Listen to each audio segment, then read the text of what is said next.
Speech is power, and it is meant to persuade, to convert, and to compel. And Oliver Wendell says, speak clearly if you speak at all.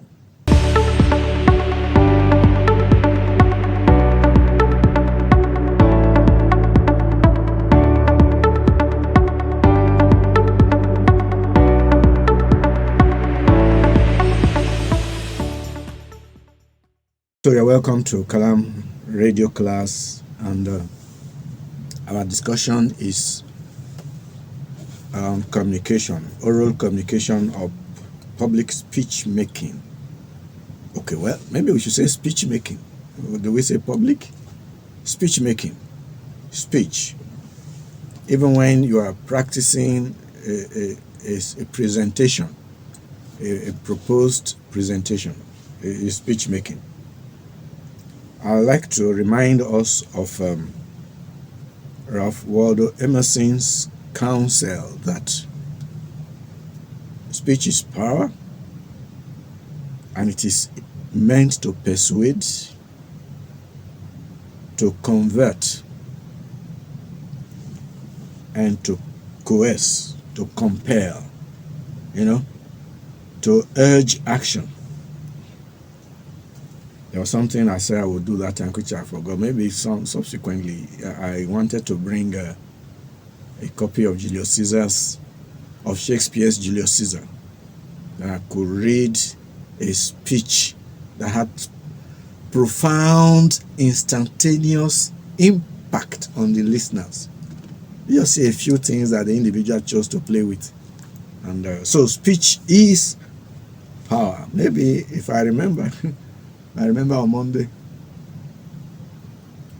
what I would do, I would get some excerpts from Julius Caesar, some of the powerful speeches that shape that play, that Julius Caesar thing. So, speech is power, and it is meant to persuade, to convert, and to compel. And Oliver Wendell says, speak clearly if you speak at all. In other words, you don't play with an opportunity to speak. You don't misuse an opportunity to speak. So speak clearly. And you carve every word before you let it fall. That talks of cautious preparation at that encoding. Maybe it starts from the level of the ideation, when the ideas begin to form. People have somebody says, one of our parables around here, that there's a way to say something and people shake your hands, and there's another way to say that same thing and you earn a slap. It all boils down to what Ralph Waldo Emerson and Oliver Wendell are saying, that speech is power, and that if you must speak at all, carve every word before you let it fall. That is, think about it, weigh it. And that's why we're talking at our mental health forum a while ago, that as much as a machine can be trained, artificial intelligence, to do some things, I would still prefer the human conduit. I would prefer the human conduit. Because as I stand there looking at my audience, something tells me I am spending longer than I should, and I'm reading it on their countenances. A machine will not know how to adjust. I don't know what to do. I know what to do to soften the atmosphere and still allow or refresh or extend my acceptability with the audience. That's because I'm human. So what is communication? It's a process that involves the passing of messages through the use of symbols, which all parties in the communication encounter understand. So here we are. last week, on Monday, I said that the thing begins at the point that you get an invitation or you send a request to make a presentation. Either there's an invitation to present or you are requesting to present. Either way, that's where it begins. And if you remember, when we're looking at the process of communication or the elements, I did say that people argue. Which one comes first? The message or the messenger? It's an open debate. Which comes first? You will say, yeah, now if there's no messenger, there cannot be a message. After all, it's the messenger that thinks of the message. Yeah. It's the message that makes you a messenger, don't you know? If there's no message, you don't become a messenger. So where do we begin? Which comes first? It will be interesting to see how you react to this on our Qalam Radio handles. Message or messenger? Which one do you think should be number one in the serial, in the linear connection? So you get a topic, or you are given a topic, and you begin to work. You do some background checks on your audience. What kind of audience will this be? Old people, new people, Gen Z or Gen whatever. Then get your information. Get data, which could be digital, literary, graphic, whatever. Get your data from all the sources. Primary source, secondary source. Sometimes it's where we fall back. It's only when you are doing experimental studies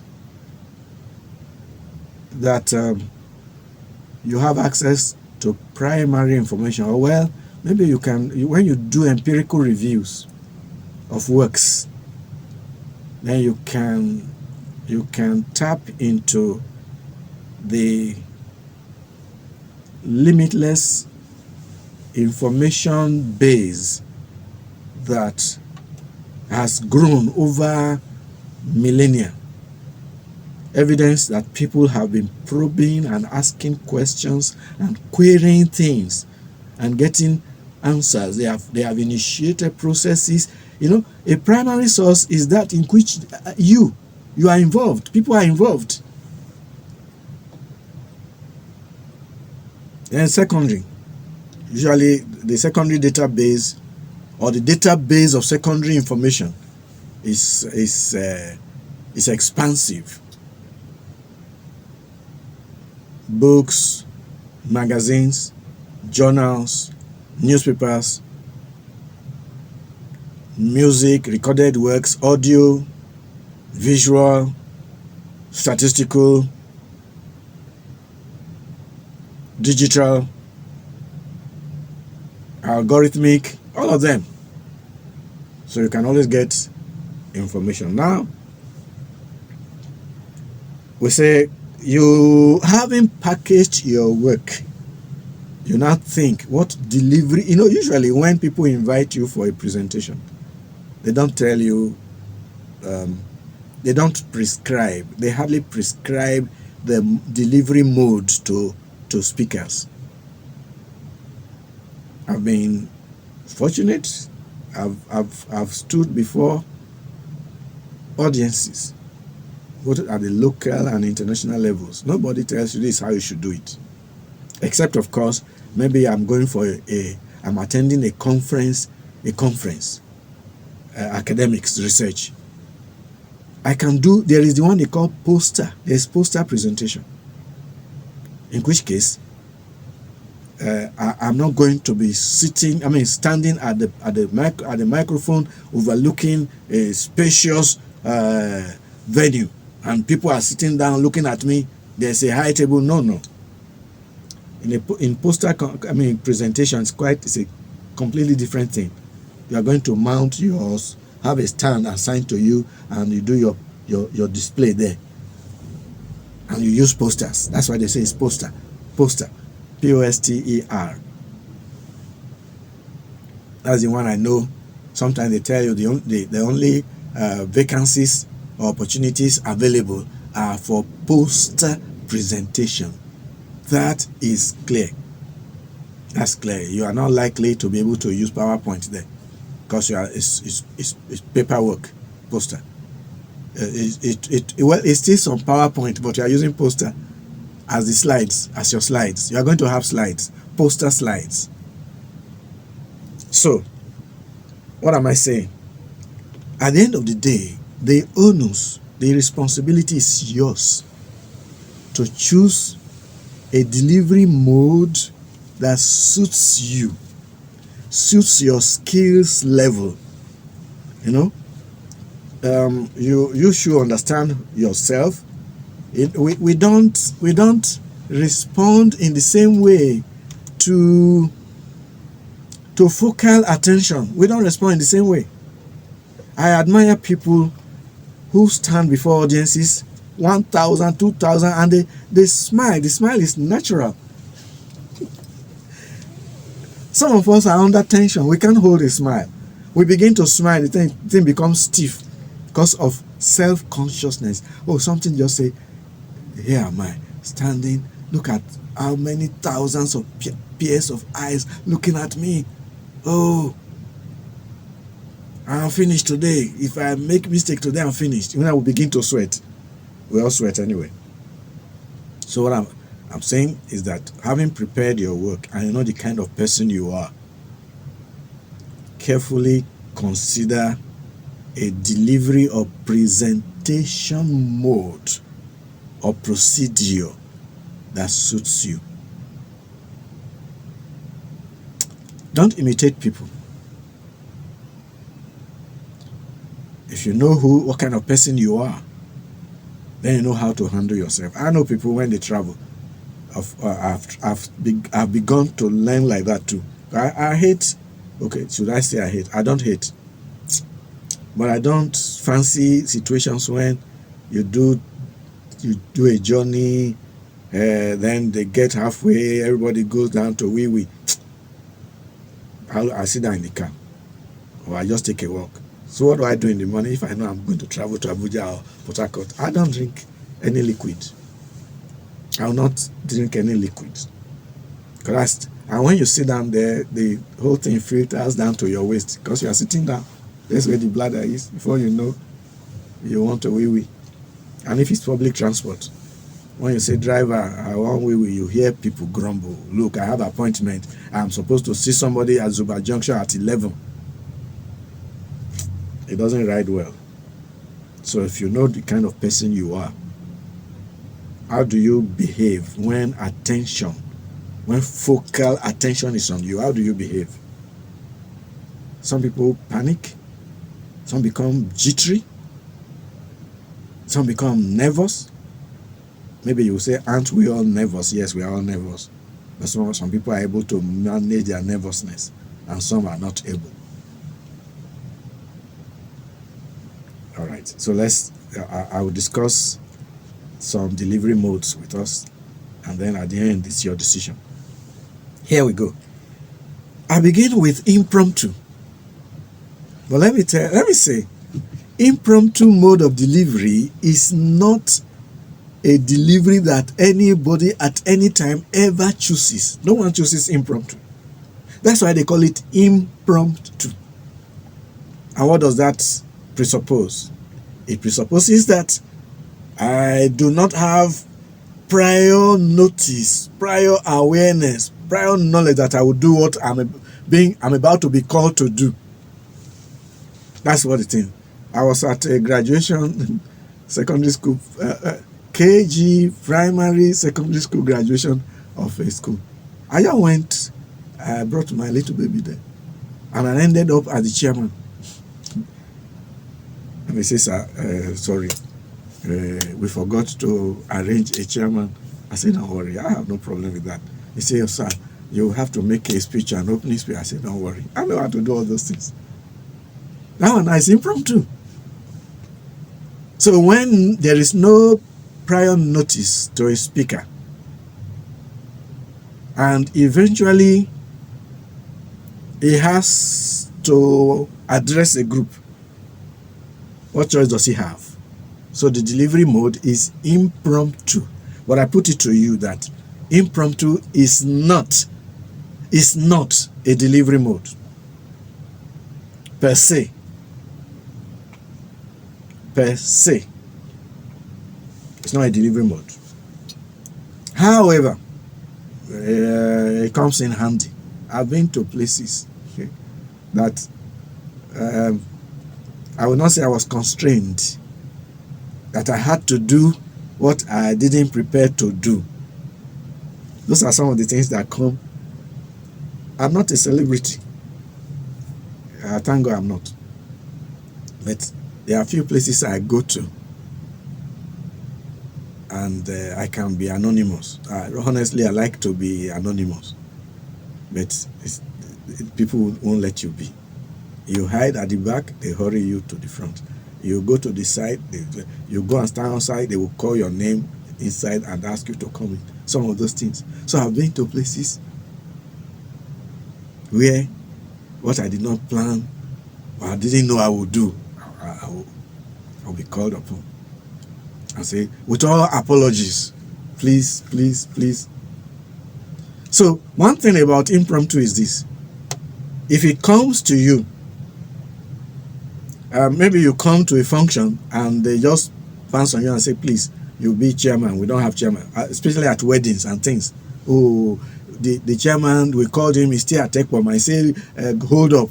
And it's okay, stand in for. I've stood in for many people that never arrived.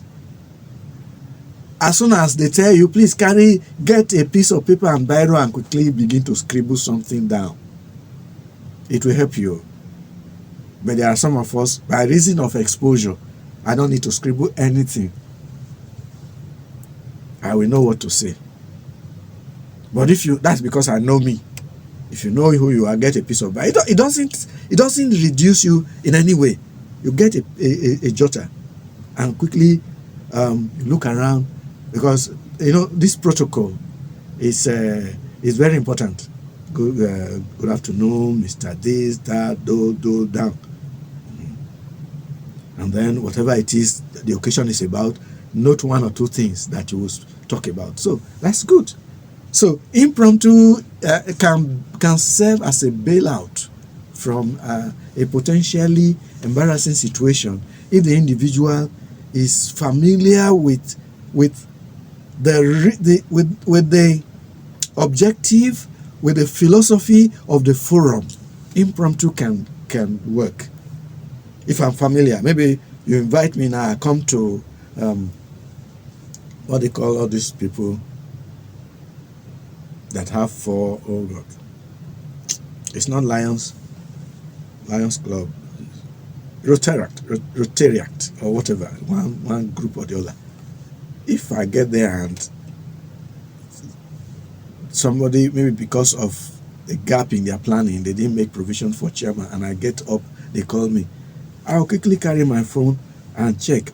I know Rotariact has about four pillars that all their philosophy is built around. I quickly go there. Google will give me 4 pillars of or tenets or articles of something of Rotariact. They will bring it. Is it fair to all? Is there equity? Is there something? That gives me an idea. So impromptu works when the speaker is familiar with the theme or with the topic or with the reason why a forum is held. It works. But take note, it's not a recommended, it's not a prescribed, it's not a desired mode of delivery. It only comes, it's a damage management tool. Impromptu speech is a damage management tool. It allows you to manage, to cover a gap in planning. How can you, it's like what I read many years ago when I think outside Nigeria, postal system is still very effective. Somewhere, a developed country, somebody built, they don't talk of local government, talk of county, built a postal service thing somewhere. And the mayor was invited to commission it. And at the end of cutting the tape, he was supposed to do a ceremonial posting of a letter. That was when it was found out that they forgot to create that slot in the wall where you drop your letter and it falls inside and they dispatch it. That's when they realized, hey, where do they put letter? You see? So what am I saying? Impromptu speech comes up when there is no prior notice, when the speaker is not put on notice to allow for preparation. And it can only be effective when the TX, the speaker, is familiar with the theme or content of sharing. Then, number two, should I say number two now or one? You know, I said that impromptu to me. Well, let's just count it as one. So number two is prepared speech.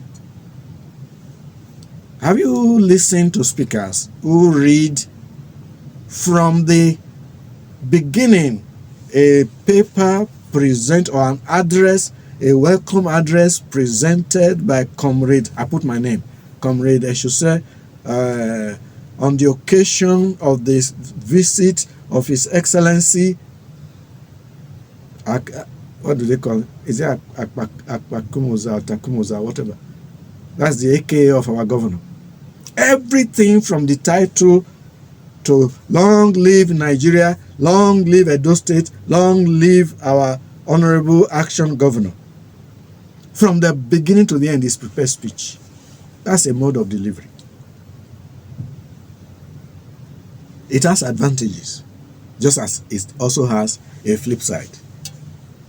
One key thing is that if you are going to use prepared speech, you had better be a good reader. You will only heighten or create more reasons for your audience to become critical of your performance when you are a bad reader. You know, yesterday we were listening to a private radio station in the house. I told my wife, this person, can you hear what this person is reading? Immediately she called somebody and said, who is this person reading on our radio?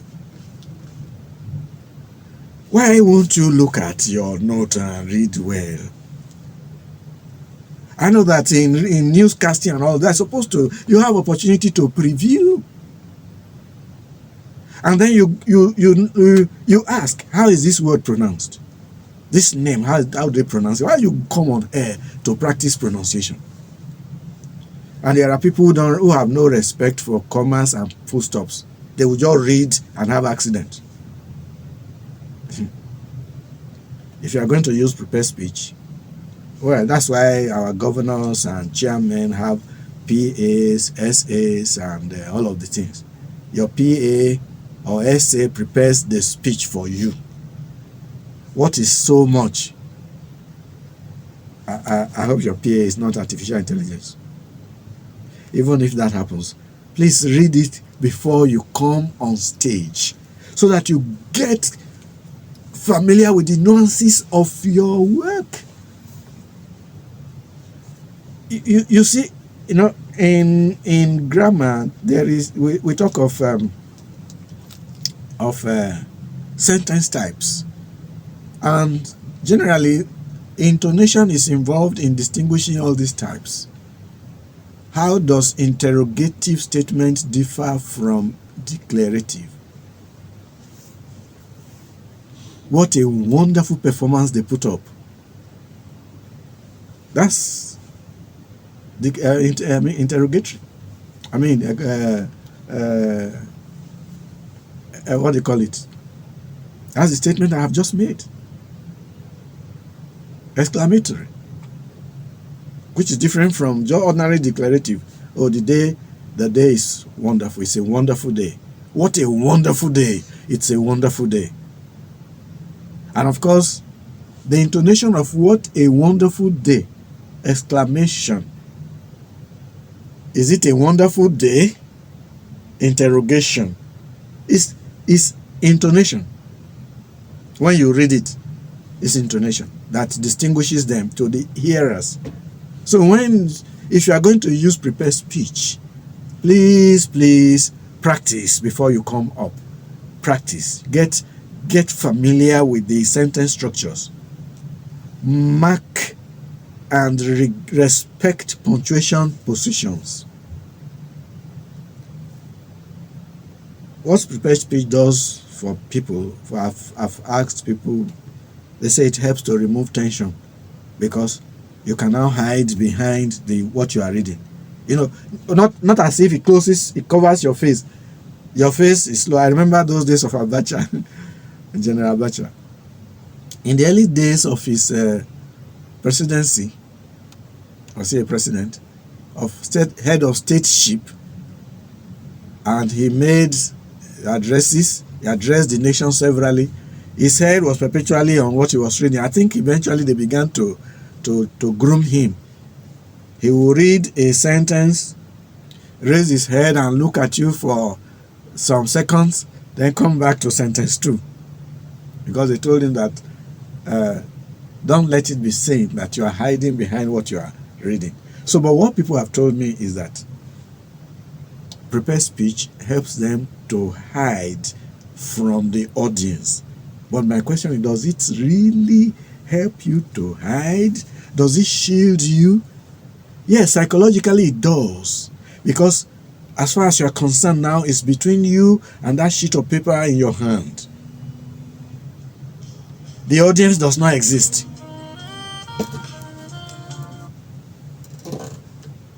The audience does not exist. So, they say it removes tension from real-time content development. Maybe the next delivery mode we'll talk about, you'll see that like the extemporaneous type, it allows you to develop your subject as you are going on.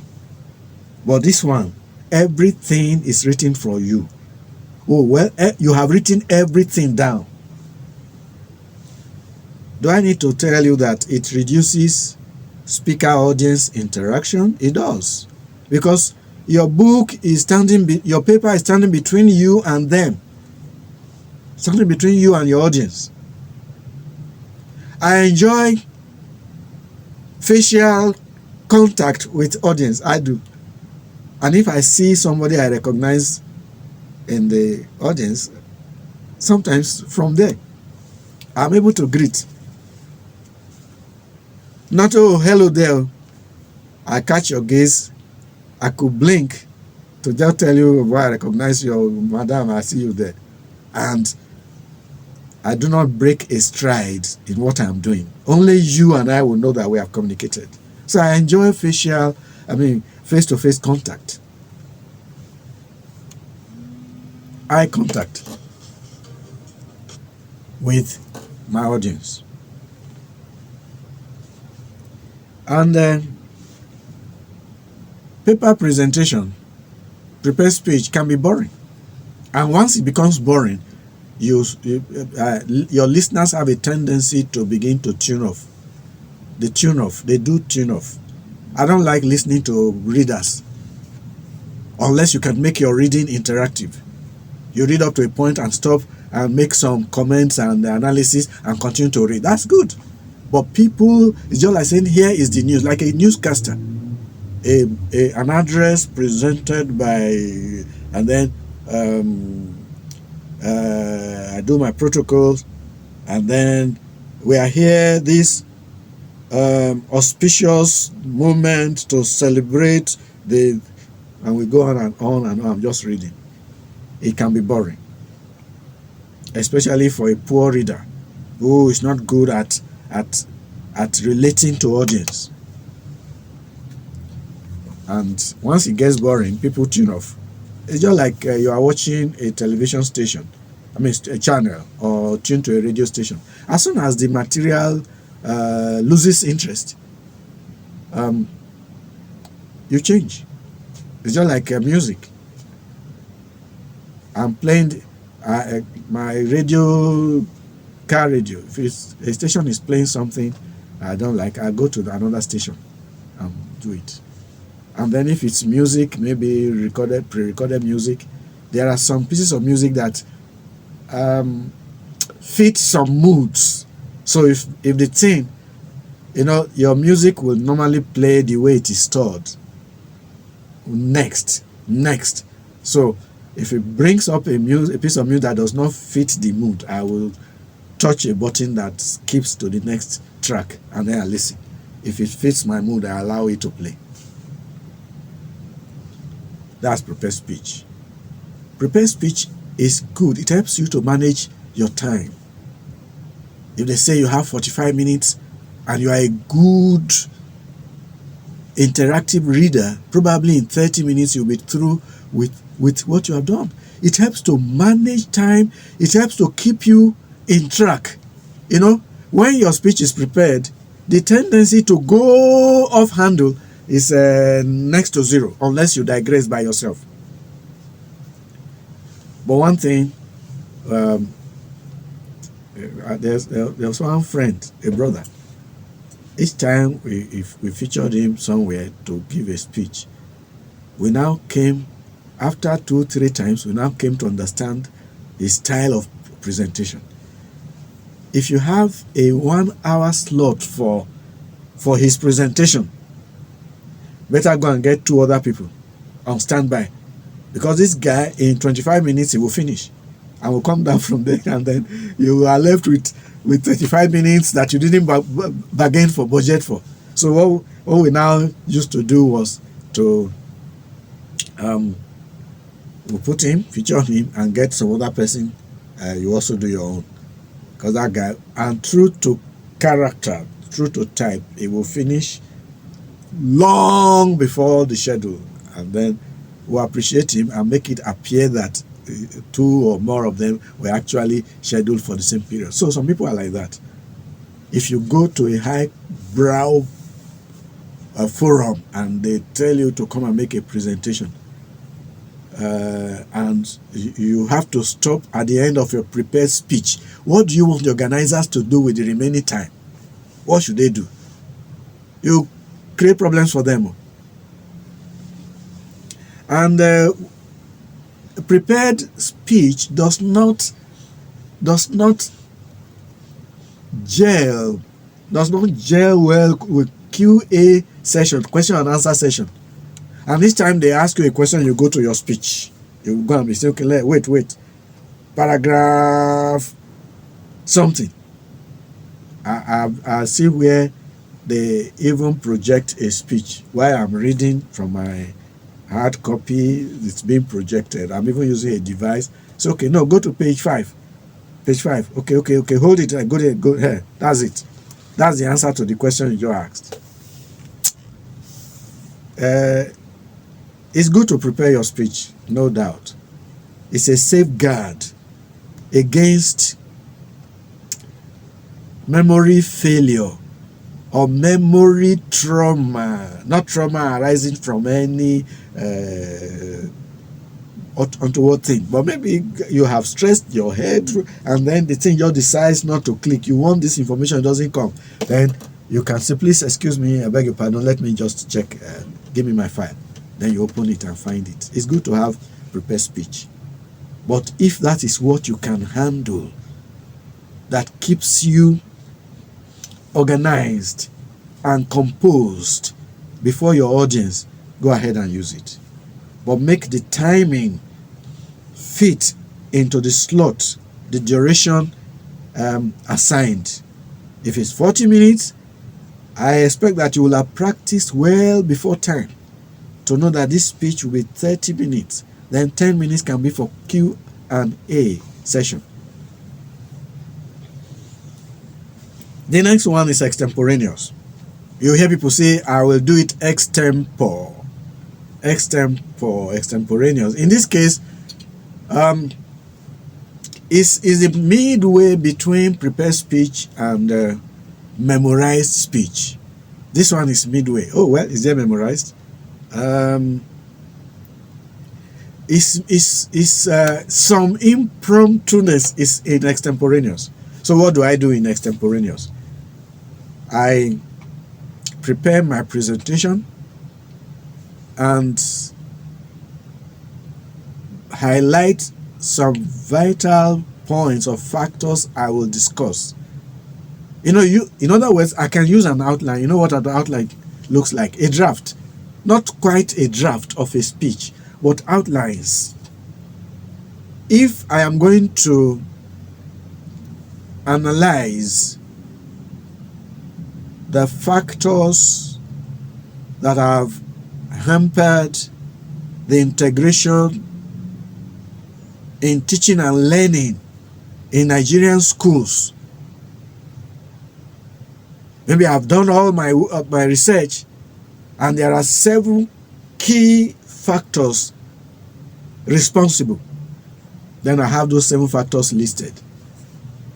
If any factor has sub factors, I will list, like bullet. I will do bullet listing. And so when I'm invited to the podium and to the microphone, I have a diary, I have a jotter, I have my device. Some people even use their phones. I've seen now people use their phones. The things are there in the phone. And then he holds it, and the next point I want to talk about is technophobia. What is phobia? Is fear. Research has shown that a good percentage of academic staff of our universities and polytechnics suffer from technophobia. And then I go ahead to explain what I mean by technophobia. If I have any empirical evidence I can cite, and I know my memory may not be able to keep that, I would have noted Akpalara 2004 in a study he carried out at University of Soso Place. His findings were corroborated by the ones that Adeyemi and Adegoke did at Unilag. I will have noted those details under the factor. So, but as I go on, what extemporaneous allows you to do is on the go development of a content. On the go. OTG is on the go development of your theme or content. And I love it. Good speakers, good conference speakers, good paper presenters use extemporaneous. In fact, I watched something yesterday on AI and all of that. I saw the comments people put that it's one Oyibo. Sorry, in Africa, Oyibo is a non-African, of Caucasian descent.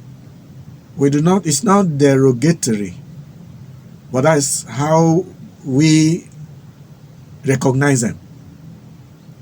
Out there they say a black man is a nigger. That one is derogatory, but we don't say Oyibo to derogate. No, we don't. It's actually, if you don't mind, it's a praise word. If I behave in a way that takes me above the local quality of the environment, people will say, now Oyibo, this guy be, and I feel great, I feel good. So, OTG, as the man taught, explain some concepts, AI and all many other things, generative or whatever. Somebody says people like this that ought to be in the classroom. See how he has shown the difference between this concept and this concept.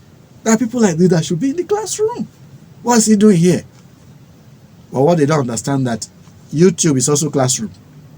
What he has done there is classroom work. So you go there and see there's a teacher, there's content, and there is a student. Whoever watches is the student.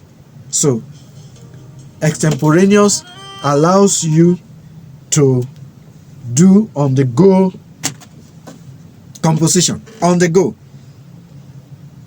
development of content, and I love that. When people use extemporaneous, usually don't have many questions being posed at the end of their presentation. You know why? Because it's step by step on the go development.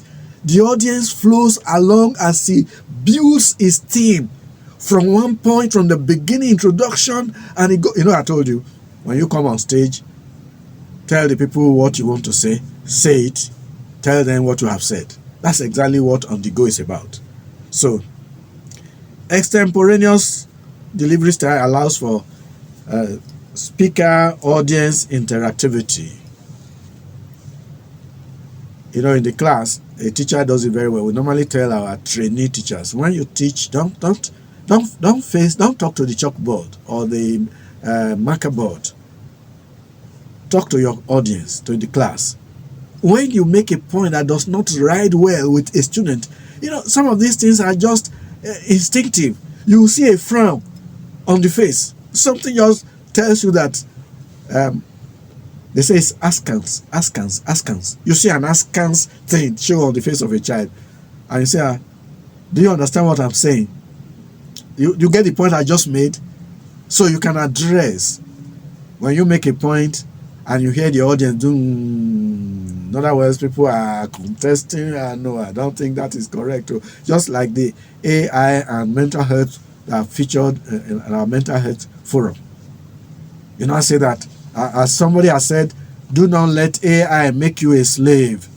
If it was a campus now, you hear students saying, we like it. So you're able to, they have shown you, and when you are doing extemporaneous, you can now address that issue of what slavery or bondage to a device can mean. So extemporaneous allows you and your audience to enjoy interactivity. You can monitor their behavior, you can monitor their response, you can answer their questions before it even gets to question time, because you will see that you need to explain some things. And of course, you need to be versatile to be able to handle this. It gives you opportunity to share the burden of diffusing tension. You share the burden with the audience because they are also involved as you build along. Sometimes you even ask for inputs from them. After you mention one or two, you say, okay, you get what I'm saying? Does anybody know? Somebody will just mention something in the audience and say, yeah, that's correct. So you share the burden. Once you can bring people to share with you the burden of sharing, it helps to reduce or diffuse tension. And the stage fright will eventually wear off. So extemporaneous is recommended. I recommend it for people who understand, who are masters of their content. You have good language mastery. Extemporaneous presentation is good for you. You will love it because it's on the go, and it just will help you show your versatility. Then finally, we have memorized. We have memorized speech. I do not recommend memorized. Let me just say it from the beginning. I do not recommend it. It is fraught with many dangers. If you forget a piece of it, you are in trouble. You will sweat. You will lose control. Unless, of course, you have iron nerves. So what I want to suggest to you is that if you are going to use memorized, what this means is that memorized is actually written delivery, a prepared speech. Only that in this case you have committed everything to memory. So when I stand at the podium, I have the microphone in my hand. I have no paper with me. A speech presented by Honorable Eshiotse at the auspicious August occasion. We have August as month. If you used August to qualify an occasion, it's no longer August. You call it August. It's August at this August moment, occasion. Everything from my mind, to the point that I get to long live Nigeria, long live this, long live that. Everything. I know there are people who are very good at memorizing. If you know yourself and you are very good, you are not afraid that you will lose strength or your memory will play tricks on you, please use it. But once people notice that you have memorized, there are people in the audience that can upset you if you are not careful. It can upset you. Maybe as you are going ranting and ranting, because that's what a memorizer actually does, he rants. Somebody can say, please excuse me. That last point you made, how do you continue when they are done with clearing that thing? So, memorized speech is mechanical. It's like a cassette player playing something that is pre-recorded. Well, you may engage in face-to-face contact with your audience, but there's no life in it. If you are focused on anything at all, it is to help you exercise greater memory focus on the material that you have internalized. And if your memory fails, God help you. But memorized delivery is also a style. If you can manage your reactions and your comportment, and you have used it at occasions and it worked for you, well, go ahead and try it. But if you are a lecturer, you're an academic, you are a researcher, and you will need to make presentations to informed and educated audiences, I'm not sure they will accept that from you. You need to step out of the machine and be a human being. So these are 4 delivery modes that you can choose. But don't forget, it is your responsibility. No program organizer says you should do it like this. Do you see that even people who act, they have voice prompts. They have prompts at the back of the stage, especially if I am going to be involved in saying something that will last for a while. Somebody will be at the backstage somewhere. Maybe I'm close to one corner. The curtain is there. I don't know somebody is there. You're whispering to me, telling me what I should say. To remind me, because if I go and forget on stage and we are acting, and what I say will determine what the other character on stage with me will respond. What happens? So even then, if they can have prompters, teleprompters like that, look at newscasters now. They go and put one big thing at the front, behind the camera. It appears to be looking at the camera. It's actually reading the thing out there, because there's so much that you can entrust to memory. It's human. Those were the things we said at our AI mental health discussion, that the human is human. It can suffer from fatigue, can be distracted, anything can come up, it can be upset, and once you get upset, you will forget. Let me not say you will forget, you may forget. I know some people are very good at cramming. They call it cramming. And no matter how much you make noise up there, you will do that. We had a lecturer those days, Professor Bayo Williams. He never came to class with any notebook. But at the end of 1 hour, you probably have written up to 6 pages. What the guy used to do, anytime he memorized everything. He's still very much, he should be in his 80s now, Professor Bayo Williams, one of those vocal people out there. He would back the class anytime his memory suffered anything. He would just turn his back on us and put his hand in his jeans trouser and bring out a piece of paper there, put it back and turn around and face us again. And then we would write and write. And people liked him for that. That guy is good. Good memory. So if you're a good crammer, please go ahead and cram. But be aware that every delivery mode you consider has pluses and minuses, has negatives, has positives. So If the positives outweigh the negatives, then you go ahead and use it. But of course, be mindful of who you are. How do you endure under tension of attention when people are looking at you? How do you behave? Are you able to withstand those eyes? Let this be at the back of your mind if they invite you to make a presentation anywhere. And let me round off by saying no presentation is small. Is it not just 3 people? It's just our local old boys association, or just that group, that my age group. I don't need to do that. Please prepare. You never know. You never know. Don't forget, speech is power, and we use it to create. And if we must speak at all, don't forget the counsel.